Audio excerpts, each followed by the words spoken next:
பாகிஸ்தான் அணியின் கேப்டன் பாபர் அசாம் ஒரு சுயநலவாதி என்று இந்திய முன்னாள் வீரர் பார்த்திவ் படேல் கடுமையான விமர்சித்துள்ளார். பாகிஸ்தான் அணியின் பேட்டிங் வரிசையில் அதிரடி வீரரான ஃபகர் ஜமான் கீழ் வரிசையில் இறக்கப்பட்டு தொடக்க வீரராக களமிறங்கும் பாபர் அசாம் 120 ஸ்ட்ரைக் ரேட்டில் விளையாடினால் எப்படி வெற்றி பெற முடியும் என்றும் கேள்வி எழுப்பியுள்ளார். T20 உலகக்கோப்பை தொடரை இரண்டாவது முறையாக வென்று இந்திய அணி சாம்பியன் பட்டத்தை கைப்பற்றியுள்ளது. இதனால் பாகிஸ்தான் கிரிக்கெட் முன்னாள் வீரர்கள் மற்றும் ரசிகர்கள் பலரும் அந்நாட்டு அணியை கடுமையாக விமர்சித்து வருகின்றனர். கடந்த முறை T20 உலகக்கோப்பை இறுதிப் போட்டிக்கு சென்று பாகிஸ்தான் அணி தோல்வியடைந்திருந்தது. ஆனால் இம்முறை குரூப் சுற்றிலேயே தோல்வியடைந்து வெளியேறியது.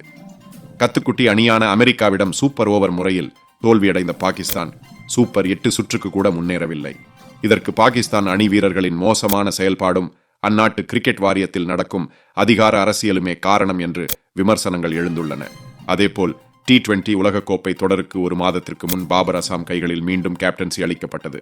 அவருக்கு ஏற்கனவே பாகிஸ்தான் அணியை வழிநடத்திய அனுபவம் இருந்தும் பாகிஸ்தான் அணி குரூப் சுற்றுடன் வெளியேறியது ஏன் என்று பலரும் கேள்வி எழுப்பி வருகின்றனர். இந்த நிலையில் இந்திய முன்னாள் வீரர் பார்த்திவ் படேல் பாபர் அசாம் மீது கடுமையான குற்றச்சாட்டை முன்வைத்துள்ளார்.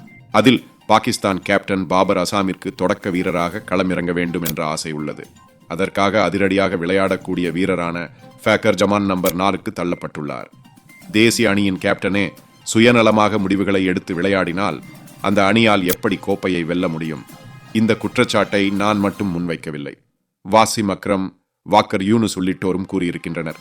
பாகிஸ்தான் அணியில் T20 வடிவத்திற்கான வீரர்கள் இல்லை. சர்வதேச T20 கிரிக்கெட்டில் பேட்ஸ்மேன்கள் 150 முதல் 160 ஸ்ட்ரைக் ரேட்டில் விளையாடி வருகின்றனர்.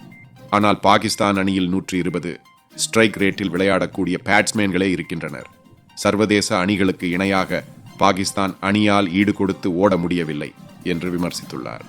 கடந்த சில ஆண்டுகளாக பாபர் அசாம், விராட் கோலி இருவரையும் ஒப்பிட்டு பாகிஸ்தான் ரசிகர்கள் பேசி வந்தது குறிப்பிடத்தக்கது.